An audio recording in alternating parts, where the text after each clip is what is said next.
Një tempull arti që ka qëndruar i palëkundur për 8 dekada, Teatri Kombëtar festoi 80 vjetorin e tij si një nga institucionet më të rëndësishme të kulturës dhe identitetit kombëtar. Në këtë përvjetor u rikujtua roli pazëvendësueshëm i të gjithë plejadës së artistëve në formësimin e skenës shqiptare, në edukimin estetik të brezave dhe në ruajtjen e gjallë të fjalës artistike.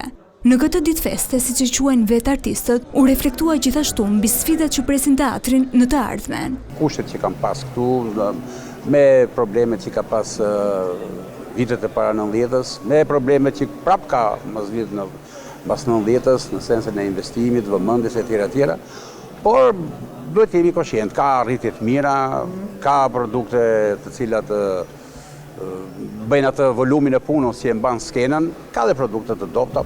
Nuk ka qenë vitet më të mira për teatrin, vitet 90, të paktën për prezantim, të gjitha ngjarjet, mund të jenë vitet cilat edhe teatri të mund të krenohet me punën e vet. Megjithatë, teatri sot është një shpresë për shoqërinë. Gjatë ceremonisë së këtij jubileu, aktorët që lanë gjurmët e tyre në skenë kanë ndarë emocione dhe reflektimet e tyre mbi rëndësinë e teatrit, por edhe vështirësitë e hasura gjatë këtij rrugëtimi.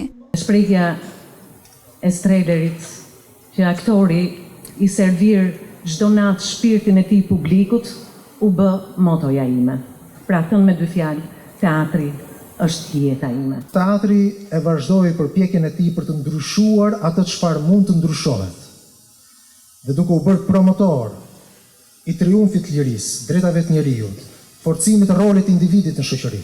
Dhe sot për ulemi me shumë nderim përpara themeluesve të teatrit dhe krijuesve në këto 80 vite të rrugtimit.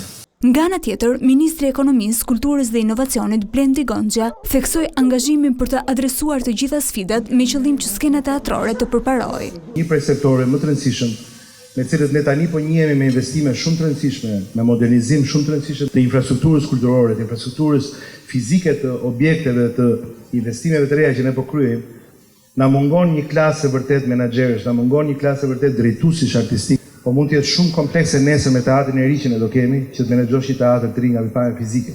Teksa Teatri Kombëtar feston 80 vjetorin, prej 5 vitesh artistëve u mungon skena e mirëfillt e këtij institucioni, i cili pritet të rijetësohet pas pak vitesh.